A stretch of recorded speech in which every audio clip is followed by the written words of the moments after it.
할렐루야. 한 주간 평안하셨죠? 네. 12월 13일 수요일 저녁 예배에 모신 분들을 예수 그리스도 이름으로 환영합니다. 우리 다 같이 사도신경으로 신앙 고백합니다. 나는 전능하신 아버지 하나님, 천지의 창조주를 믿습니다. 나는 그의 유일하신 아들, 우리 주 예수 그리스도를 믿습니다. 그는 성령으로 잉태되어 동정녀 마리아에게서 나시고 본디오 빌라도에게 고난을 받아 십자가에 못 박혀 죽으시고 장사된 지 사흘 만에 죽은 자 가운데서 다시 살아나셨으며 하늘에 오르시어 전능하신 아버지 하나님 우편에 앉아 계시다가 거기로부터 살아있는 자와 죽은 자를 심판하러 오십니다. 나는 성령을 믿으며 거룩한 공교회와 성도의 교제와 죄를 용서받는 것과 몸의 부활과 영생을 믿습니다. 아멘. 우리 찬송가 411장 하시겠습니다. 411장. 예전 찬송가는 473장이고요.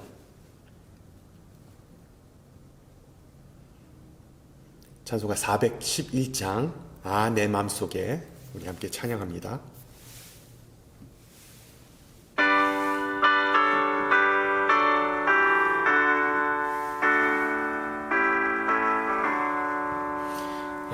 내 맘속에 참된 평안이 있네. 주 예수가 주신 평화. 시험 닥쳐와도 흔들리지 않아. 귀하다 이 평안함. 주가 항상 계셔 내 맘속에. 주가 항상 계셔 기쁘다. 주 나의 맘에 계셔 위로하시네. 어찌 내가 주를 떠나 살까. 이 귀한 평화 내가 받고 보니 내 슬픔이 사라지고 마음에 기쁨 넘쳐 주를 찬양하네. 평화의 임금 예수. 주가 항상 계셔 내 맘속에. 주가 항상 계셔 기쁘다. 주 나의 맘에 계셔 위로하시네. 어찌 내가 주를 떠나 살까. 주 날개 아래 내가 사는 동안 이 보배를 빛내리라. 기쁜 그날이 와 주를 만나 뵐 때 그 평화 영원하리.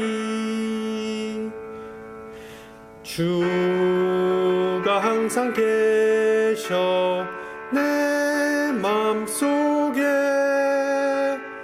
주가 항상 계셔 기쁘다. 주 나의 맘에 계셔 위로하시네. 어찌 내가 주를 떠나 살까. 아멘. 하나님께서 오늘 저녁 우리에게 주신 말씀 로마서 5장 1절에서 11절입니다. 로마서 5장 1절에서 11절. 제가 가진 성경으로 신약 245페이지입니다. 245페이지. 로마서 5장 1절에서 11절 말씀을 받들어 봉독합니다. 그러므로 우리가 믿음으로 의롭다 하심을 받았으니 우리 주 예수 그리스도로 말미암아 하나님과 화평을 누리자. 또한 그로 말미암아 우리가 믿음으로 서 있는 이 은혜에 들어감을 얻었으며 하나님의 영광을 바라고 즐거워하느니라. 다만 이뿐 아니라 우리가 환난 중에도 즐거워하나니 이는 환난은 인내를, 인내는 연단을, 연단은 소망을 이루는 줄 알미로다. 소망이 우리를 부끄럽게 하지 아니함은 우리에게 주신 성령으로 말미암아 하나님의 사랑이 우리 마음에 부은 바 됨이니 우리가 아직 연약할 때의 기약대로 그리스도께서 경건하지 않은 자를 위하여 죽으셨도다. 의인을 위하여 죽는 자는 쉽지 않고 선인을 위하여 용감히 죽는 자가 혹 있거니와 우리가 아직 죄인 되었을 때 그리스도께서 우리를 위하여 죽으심으로 하나님께서 우리에 대한 자기의 사랑을 확증하셨느니라. 그러면 이제 우리가 그의 피로 말미암아 의롭다 하심을 받았으니 더욱 그로 말미암아 진노하심에서 구원을 받을 것이니 곧 우리가 원수 되었을 때 그의 아들의 죽으심으로 말미암아 하나님과 화목하게 되었은즉 화목하게 된 자로서는 더욱 그의 살아나심으로 말미암아 구원을 받을 것이니라.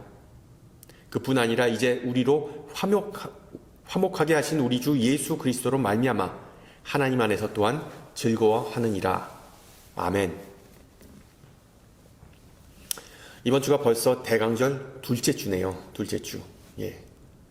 대강절의 차례대로 키는 5개의 촛불의 의미에 대해 우리가 계속해서 좀 알아보겠습니다. 지난주에 말씀드렸듯이 빛 대신 예수님은 이 상에 소망을 주시기 위해 오셨습니다. 또한 예수님의 별명은 평강의 왕이죠. 평강의 왕. 그 별명에서 알 수 있듯이 예수님은 이 세상에 화평을 선사하시기 위해 오셨습니다. 지금도 계속되는 가자 지구에서의 분쟁, 그리고 우크라이나와 러시아의 전쟁을 보면서 평화야말로 행복한 삶을 위한 가장 중요한 요건이 아닌가 생각해 봅니다. 일반적으로 두 종류의 평화를 꼽을 수 있는데 바로 개인의 평화와 공동체의 평화, 내적 평화와 외적 평화가 바로 그것입니다. 물론 이 두 종류의 평화는 상호작용을 하므로 완전히 분리된 것이 아닙니다.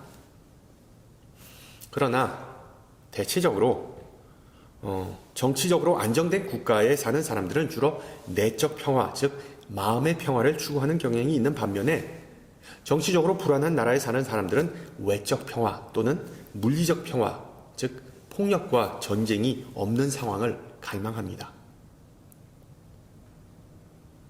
한 사람이 내적 갈등을 겪고 있든지 아니면 한 국가가 외적 분쟁에 휩싸였든지 그 어떤 경우에도 평화가 문제의 핵심인 것을 알 수 있죠. 여러분, 예루살렘이라는 도시를 놓고 한번 생각해 보세요. 여러분도 알다시피 예루살렘은 히브리어로 평화의 도시라는 의미입니다. 그런데 성경 속에 나오는 예루살렘은 정말 평화와는 거리가 먼 도시였죠. 외세에 의해 수차례나 침략당하고 심지어 망했던 그런 도시였습니다.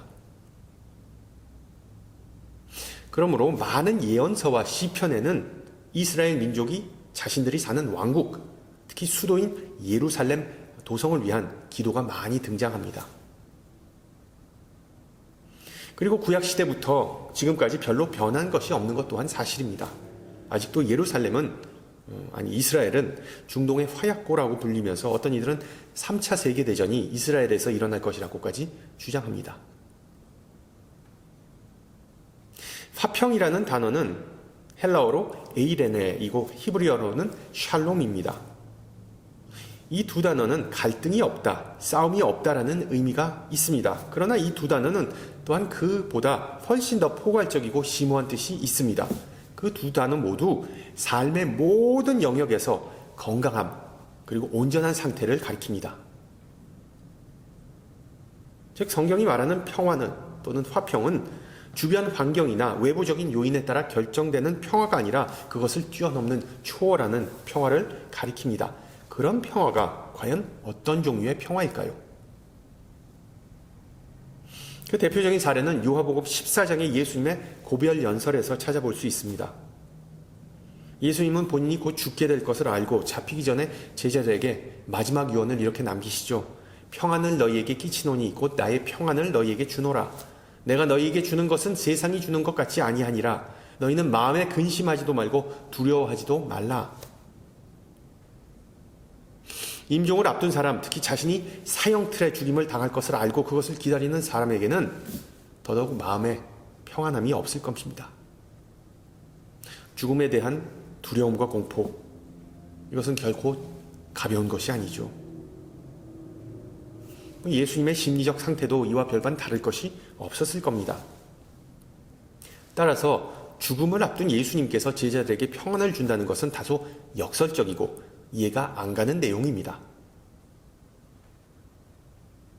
그런데 나중에 사도 바울도 로마에서의 수감 생활 중에 골로새 교인들에게 다음과 같은 편지를 보냅니다. 그리스도의 평강이 너희 마음을 주장하게 하라. 너희는 평강을 위하여 한 몸으로 부르심을 받았나니 너희는 또한 감사하는 자가 되라. 우리가 염두에 둬야 할 사실은 사도 바울이나 예수님은 마치 세상 만사가 다 평화로운 것처럼 어떤 허세를 부리거나 현실에서 도피하는 것이 결코 아닙니다. 내 마음이 매우 고민하여 죽게 되었다라는 마태복음에서의 고백처럼 하나님의 아들이자 인자, 즉 사람의 아들이신 예수님은 극도의 스트레스와 고통과 두려움을 겪으셨습니다. 따라서 예수님께서 제자들에게 약속하신 평안 또는 평강은 영어로 단순히 일시적인 어떤 내적 평화, 마음의 평안, 즉 peace of mind가 아니라 죽음을 초월하는 영구적인 평안을 의미하였습니다. 그렇다면 세상이 줄 수도 없고 세상에서 목격할 수도 없는 그런 평화가 과연 어떤 종류의 평화이고 또한 그런 평화가 존재한다면 어떻게 그것을 가질 수 있느냐, 소유할 수 있느냐는 의문이 떠오르게 되죠. 일반적으로 행복하고 평화로운 인생에 관한 수많은 책들, 베스트셀러는 평화를 이루기 위해 자기 자신을 깊이 관찰하고 명상, 메디테이션 하는 방법을 제시해 줍니다. 물론 자기 자신과 인생을 아는 지혜는 마음을 안정시키는 데 일시적인 도움이 되겠지만 바울은 영구적인 하나님의 평화를 이루기 위해서는 문제의 근원을 파악하고 그것을 해결해야 한다고 역설합니다. 흥미롭게도 바울은 평안이 do, 즉 인간이 무엇을 하느냐, to do에 따라 좌지우지되는 것이 아니라 done, 즉 그리스도를 통하여 하나님께서 무엇을 하셨는가 이것에 따라 결정된다는 그런 결론을 내립니다.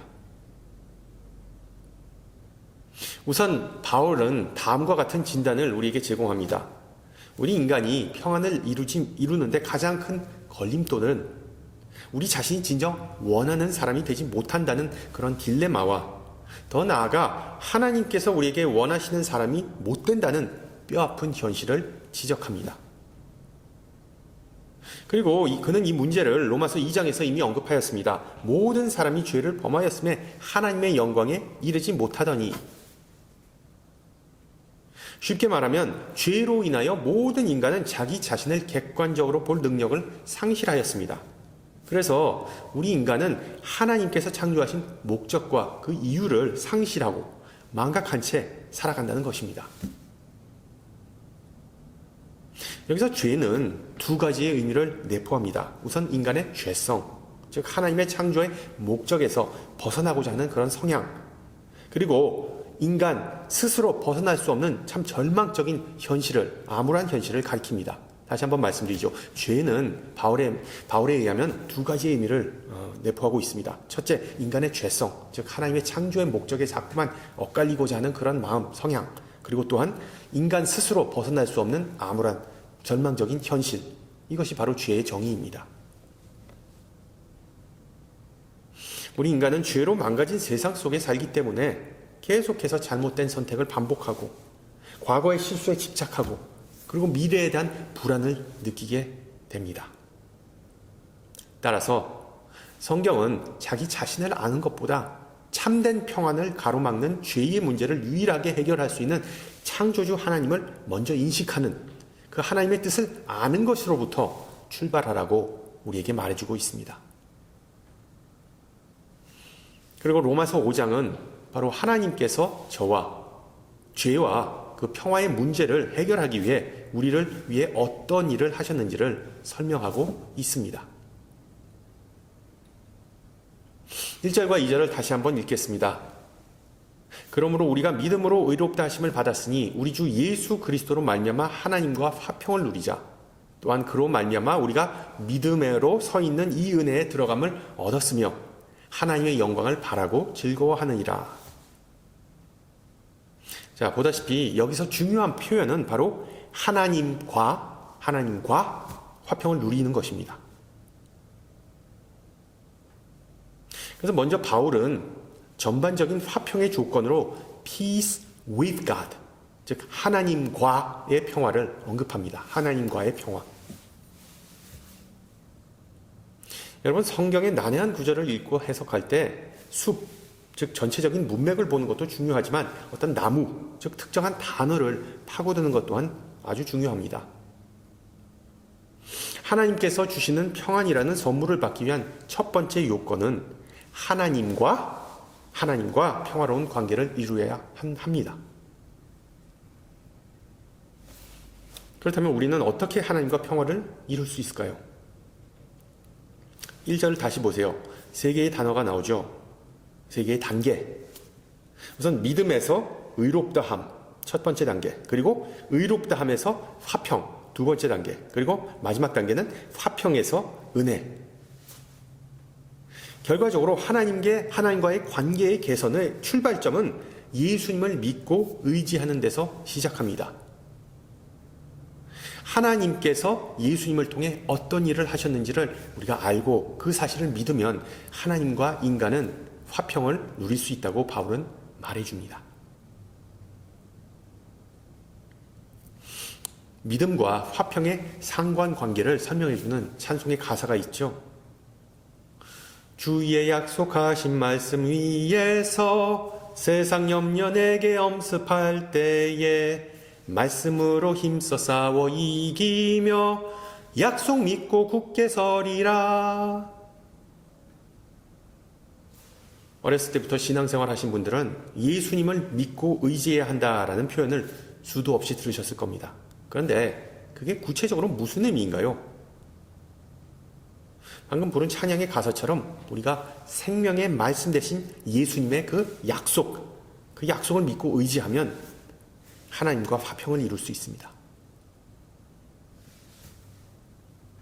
성경에는 하나님께서 우리 인간에게 주신 약속이 상당히 많죠. 그러나 어떤 화평이라는 특별한 맥락에서 우리가 주목해야 할 약속은 하나님께서 우리의 죄를 우리에게 돌리시지 않을 것이라는 고린도후서 5장 19절의 말씀입니다. 이 구절이 바로 의롭다함, 영어로는 justification, 의롭다함을 가장 짧지만 명확하게 설명하는 구절입니다. 즉 하나님께서 우리의 죄를 우리에게 돌리시지 않은 것.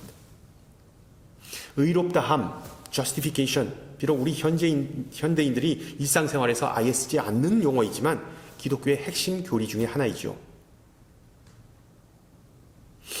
그리스도의 죄 없는 삶과 그리고 그의 희생 덕분에 하나님은 우리의 죄를 다시는 따지지 않고 우리를 의롭게 여기신다는 그런 의미입니다. 따라서 그리스도 예수라는 그 이름은 신앙인들과 비신앙인들을 구분짓는 결정적인 요소입니다. 물론 그리스도인이나 비그리스도인 모두 다 죄인입니다. 모두 다 죄를 짓고 그리고 허물 많은 삶을 삽니다. 그러나 그리스도를 주라 고백하는 우리는 그리스도의 이름으로 말미암아 우리의 삶이 바뀌었고 하나님과의 관계가 새롭게 변하였습니다.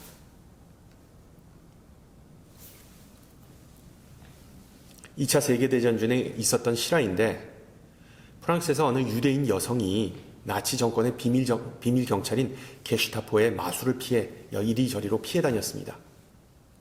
어느 날 밤에 한 과부의 집에 신세를 지게 되었습니다. 그 여인의 안타까운 모습을 본 과부는 계속해서 이렇게 도망 다닐 수만 없으니까 우리 근본적인 방법을 좀 찾아야겠다라는 그런 제안을 했습니다. 그러자 오랜 도피 생활에 지친 유대인 여성은 이제 아무 소용이 없다. 나는 이제 곧 잡혀 죽을 것이다. 라고 말하면서 자포자기하기 일보 직전이었습니다. 그러자 과부는 자신이 알고 있던 레지스탕스 일원에게 그 여인을 맡기면서 중립국으로 피신하도록 도움을 주었습니다. 대신 그 유대인 여성의 신분증을 자신에게 달라고 했습니다. 즉 게슈타포가 들이닥치면 자신이 도피자의 행세를 할 계획이었었죠. 그 사실을 깨달은 유대인 여성은 도대체 왜 그런 위험을 감수하냐고 과부에게 물었습니다. 그러자 과부는 이것은 내가 할 수 있는 최소한의 일입니다. 그리스도께서 나를 위해 이처럼, 아니 이보다 훨씬 더 많은 것을 하셨기 때문입니다. 라고 답하였습니다. 며칠 후에 과부는 체포되었고 수용소로 보내졌습니다. 그러나 그런 연막 작전 덕분에, 시간을 번 덕분에 유대인 여성은 안전하게 피신할 수 있었습니다. 그리고 약 6개월 후에 그 과부는 포로 수용소에서 목숨을 잃었습니다. 그러나 전쟁이 끝난 후에 그 유대인 여성은 그리스도를 구세주로 영접했습니다. 여러분, 이것이 바로 의롭다함의 의미입니다. 물론 우리가 사는 시대에 어떤 신분 세탁은 위법이지만 오늘 이야기에 나온 과부처럼 예수님은 우리를 구하기 위해 스스로 신분 세탁을 선택하셨습니다. 우리에게는 새로운 신분이 주어졌기 때문에 더 이상 스트레스를 받거나 조심하거나 심지어 도망 다닐 이유가 없어졌습니다. 바울이 말하는 화평은 바로 그러한 새로운 현실입니다. 이제 우리는 좀 마음 놓고 편안하게 살 수 있게 됐습니다. 새로운 삶을 시작할 기회가 주어져 있습니다.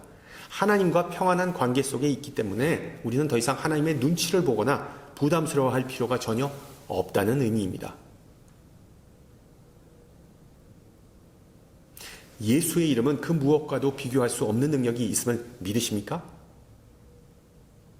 예수의 이름을 통해서만 하나님과의 영구적이고 근본적인 화평을 이룰 수 있음을 믿으십니까? 우리가 사는 이 세상이 평화롭지 않은 이유가 뭘까요? 방금 전에 말씀드렸듯이 죄의 문제이죠. 가장 큰 원인은 바로 사람들이 하나님과 화평하지 못하기 때문입니다. 심지어는 하나님을 거역하고 하나님과 대적하기 때문입니다. 예레미야와 에스겔 같은 선지자들은 포로기 전에 이스라엘 백성을 그와 같이 묘사하고 있죠. 구약시대의 이스라엘 백성은 입으로만 샬롬, 샬롬, 즉 평화를 외치며 살았습니다. 그러나 그들은 하나님의 말씀을 무시하고 율법을 지키지 않았기 때문에 그들은 죄에 포로된 상태로 살아야만 했습니다. 늘 두려워하고 의심하고 방황하면서 살았기 때문에 샬롬은 어떻게 보면 그들에게 있어 일종의 신기루와 같았습니다. 성도 여러분, 이번 대강절 기간에 예수님에 대한 믿음과 신뢰를 다시 점검해 보시기 바랍니다.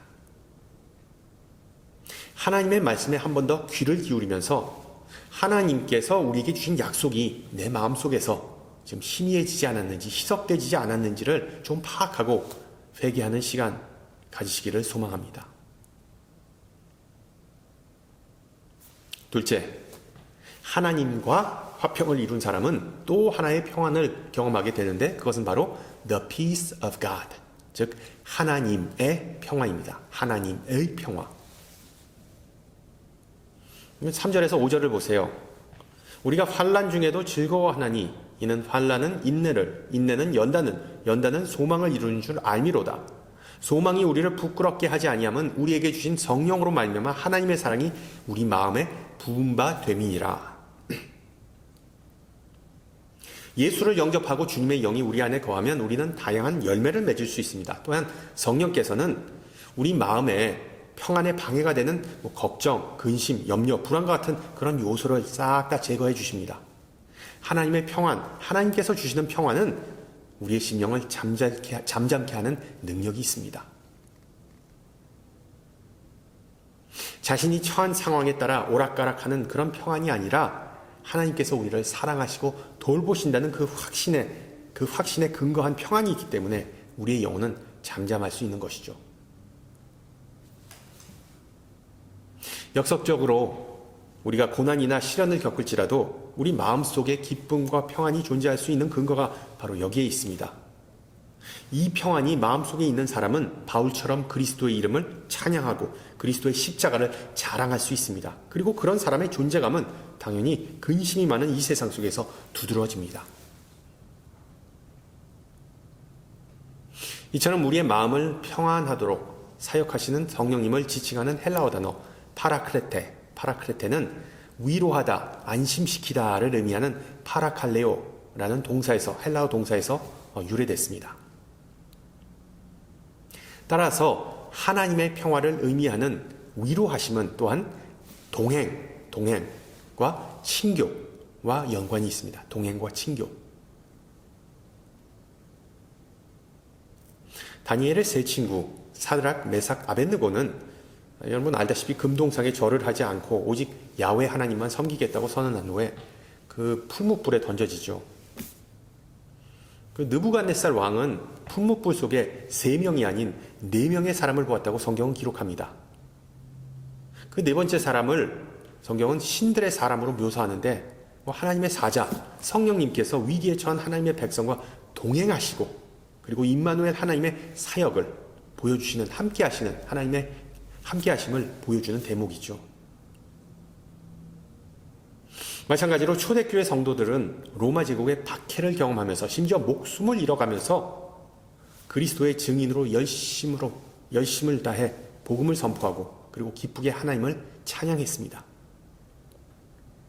그 충격적인 모습을 본 로마인들은 결국 나중에는 그리스도를 따르게 되었고 그 움직임이 점점 더 커지면서 나중에는 로마의 평화, 즉 무력에 의한 평화는 무너지고 그리스도의 평화, 사랑의 평화가 온 제국에 우뚝 서게 되었죠.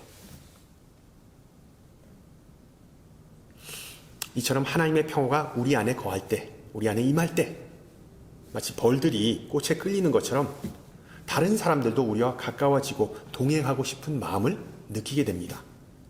왜? 그들도 우리처럼 그 평안을 품고 살기를 원하기 때문이죠.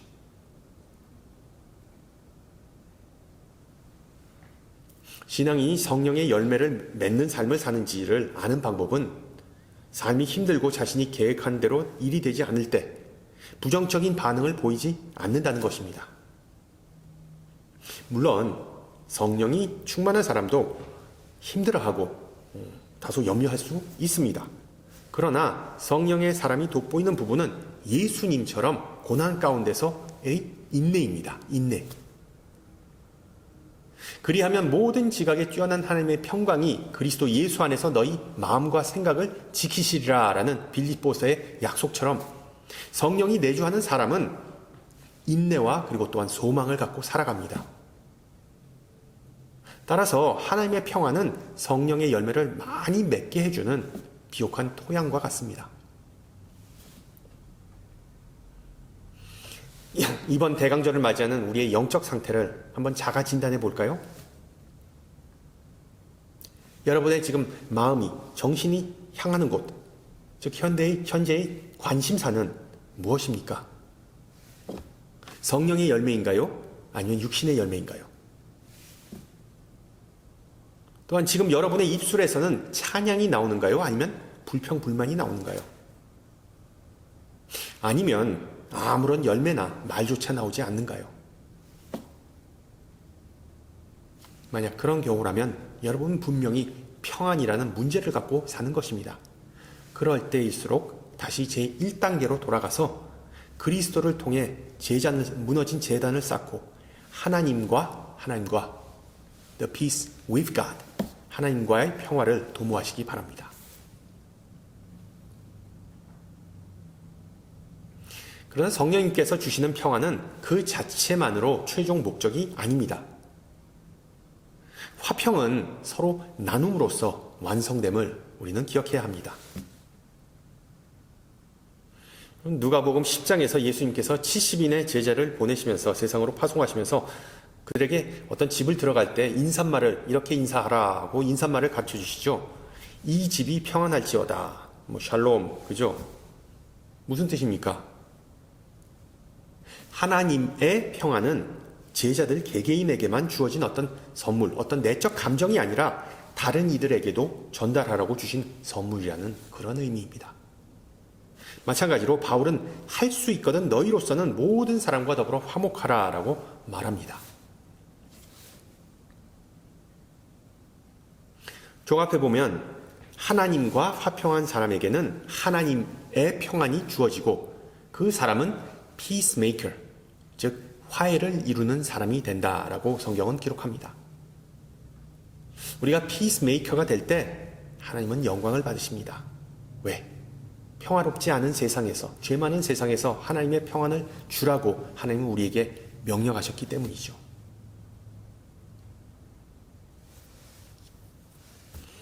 대강절 시즌에 흔히 볼 수 있는 광경, 아니 들리는 소리가 있죠. 바로 구세군의 자선 냄비입니다. 아시죠? 벨 이렇게 땡땡 물리면서 자선 냄비 이렇게 놓고서는 거기다 모금하는 거. 매년 이맘때쯤이면 그 KP나 월마트 앞에 가면은 그 종소리가 들렸는데 거기서 안 보이더라고요. 이제 구세군 장교들이 보이지 않더라고요. 알고 봤더니 나중에 그 렐리스로 이사간 것 같더라고요. 그 앞에서 종을 울리고 있더라고요. 월마트나 KP에서 별로 그 모금이 잘 안 됐었나 봅니다. 많은 이에게는 낯설 수도 있지만 참고로 구세군은 The Salvation Army는 구세군은 정통 개신교 교단입니다. 네, 우리와 같은 장로교단과 같이 정통 개신교 교단입니다. 그런데 그들은 어떻게 보면 그 어떤 신학적인 모토가 바로 charity, 예, 남을 돕는 것, 예, 구제 사역에 그 초점을 맞추고 있습니다. 그런데 원래는 자선 냄비가 이 구세군의 특징은 아니었습니다. 그들의 트레이드마크는 아니었습니다. 구세군 사관 조세프 맥피라는 분이 19세기에 여기 베이에리아 오클랜드에 있는 많은 난민과 그리고 또한 빈민을 보면서 적어도 크리스마스 날만큼은 그들에게 따뜻한 한 끼 식사를 제공해야겠다는 그런 비전을 갖고 그런 사명을 갖고 시작된 모금 운동이 나중에 구세군 냄비, 자선 냄비, 예, 그리고 그 벨소리가 전 세계로 퍼지게 된 것이죠. 대강절의 정신은 사랑과 나눔 그리고 섬김입니다. 사랑과 나눔 그리고 섬김. 그것이 바로 지극히 높은 곳에서는 하나님께 영광을 그리고 땅에서는 사람들에게 평화를 전달하는 구체적인 방법입니다. 우리 예수님께서 이 세상에 아기로 오심으로 우리에게 평안을 선물하셨습니다. 그 결과 우리의 삶이 변하고 우리는 새 생명을 얻었습니다. 이번 대강절에 우리의 작은 손길을 통해 다른 사람의 삶이 변하고 더 나아가 세상이 변하는 은혜가 있기를 주님의 이름으로 축원합니다. 함께 기도합니다. 은혜와 자비가 풍성하신 하나님, 이 시간을 통하여 우리에게 위로와 격려의 말씀을 주시고 주님의 영으로 우리에게 부어주심을 감사드립니다. 우리가 지금까지 살아온 것 모든 것이 화평케 하신 주님의 은혜인을 고백합니다. 그러나 현재 우리의 모습을 바라보면 일상 가운데 평안과 여유가 존재하지 않고 더불어 화평케 하신 주님의 말씀대로 살지 못하였음을 고백합니다. 예수님처럼 나 자신을 낮추고 화목을 도모하기는커녕 나 자신을 앞세우며 분란을 일으켰음을 회개합니다. 또한 바쁘고 힘들다는 이유로 하나님의 의를 구하지 못하였음을 고백합니다.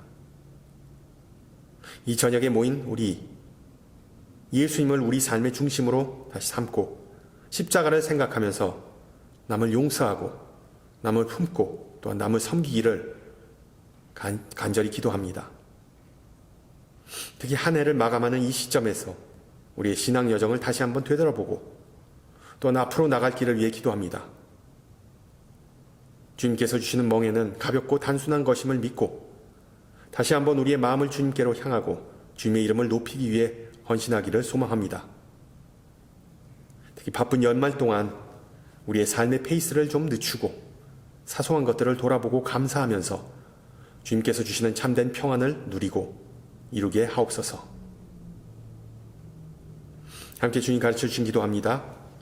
하늘에 계신 우리 아버지, 아버지의 이름을 거룩하게 하시며 아버지의 나라가 오게 하시며 아버지의 뜻이 하늘에서와 같이 땅에서도 이루어지게 하소서.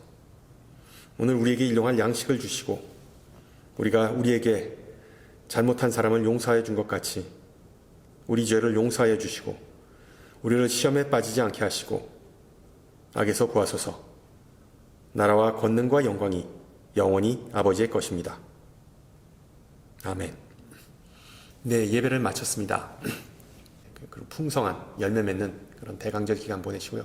저는 다음 주 이 시간에 뵙겠습니다. 샬롬.